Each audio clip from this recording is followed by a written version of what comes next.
보수 정당에서 세 차례나 국회의원을 지냈지만 안타깝게도 국민주권정부의 기획예산처 장관으로서 국민 눈높이에 부합하지 못했습니다. 이재명 대통령이 이해훈 기획예산처 장관 후보자 지명을 철회했습니다.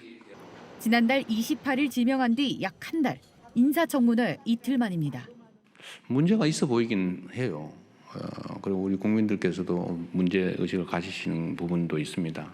그러나 그에 대해서 본인의 해명도 또 들어봐야 되는 거 아닌가요? 그게 공정하죠. 하지만 청문회에서의 해명 역시 각종 의혹을 불식시키기에는 역부족이었다는 평가가 야당은 물론 여당에서도 지배적이었습니다.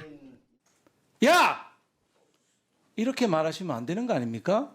청문회용 목소리와 이게 갑질하실 때 목소리가 달라요. 두 얼굴의 이해운입니까? 보좌관 갑질에 대한 지적이 이어졌고 장남 부부가 위장 미혼으로 강남 아파트 청약을 받았다는 의혹에 대한 해명은 궁색했습니다. 혼례를 올리고 곧바로 좀 문제가 생겼습니다. 두 사람의 관계가 깨어진 상황이라 최악으로 치달았습니다.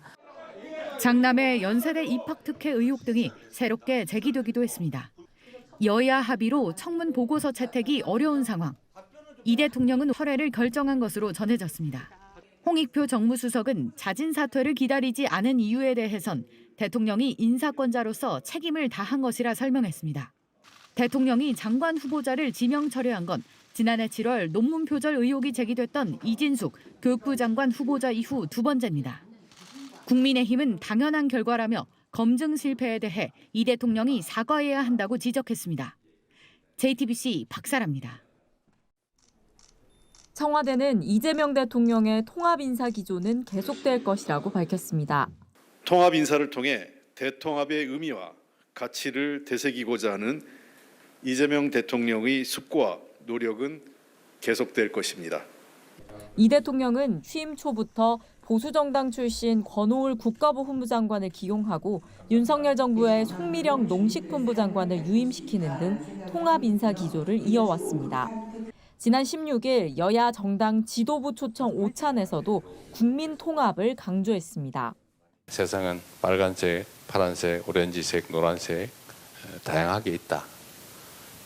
대통령이 한쪽 색깔만 자꾸 비춰서 해야 되겠냐 이런 말씀을 그때 드렸는데 역시 그 점도 저의 역할인 것 같습니다. 이 후보자는 낙마했지만 보수정당 출신 인사 등에 대한 깜짝 발탁은 계속될 걸로 보입니다. 홍익표 정무수석은 전문성이 있는 사람들을 폭넓게 쓰겠다는 이 대통령의 통합에 대한 의지는 유지된다는 것이라고 말했습니다. 민주당은 화합의 제스처는 후보자 자질 문제와 별개로 높게 평가받아 마땅하다고 강조했습니다. 앞으로도 모든 기준은 국민이 될 것입니다. 국민 통합을 위한 노력 또한 한치의 소홀함이나 부족함이 없을 것입니다. 국민의힘은 여야 모두 수긍할 수 있는 인사를 검증해 뽑는 것이 진정한 통합 인선이라고 지적했습니다. 사상 전향을 강요한 채 꼭두각시처럼 세워 전시 효과만 노리는 얄팍한 꼼수 통합은 국민에게 결코 통하지 않습니다. JTBC 조보경입니다. 시작부터 고개를 숙인 이해훈 기획예산처 장관 후보자. 저를 장관 후보자로 지명하신 대통령님께도 송구합니다. 성숙지 못한 언행으로 인해 상처받은 모든 분들께 진심으로 사과드립니다. 하지만 여당에서부터 질타가 쏟아졌습니다. 내란의 실체를 제대로 파악하지 못했다. 근데 어떻게 국민들은 다 일일이 판단하시고 그 새벽에 다 나오셨을까요? 공직자가 그걸 일반 국민보다 판단을 못하나요? 이재명 정부와 경제 기조가 다르다는 지적에 이 후보자는 경제 상황이 달라졌다고 했습니다. 4분기 연속으로 0% 성장을 하고 있는 이런 상황에서는 적극적 재정이 무엇보다 필요하고 저의 원칙이 달라진 것이 아니라 경제 상황이 달라졌다. 국민의힘은 이 후보자의 장남이 사회 기여자 전형으로 대학에 입학한 건 특혜라고 했는데 장남의 할아버지가 우리나라의 내무부 장관을 했다. 우리나라의 훈장을 받았다. 이게 우리나라의 국위를 서양했다고 할 수 있습니까? 후보자의 남편은 그 당시에 연세대 교무 부처장이었어요.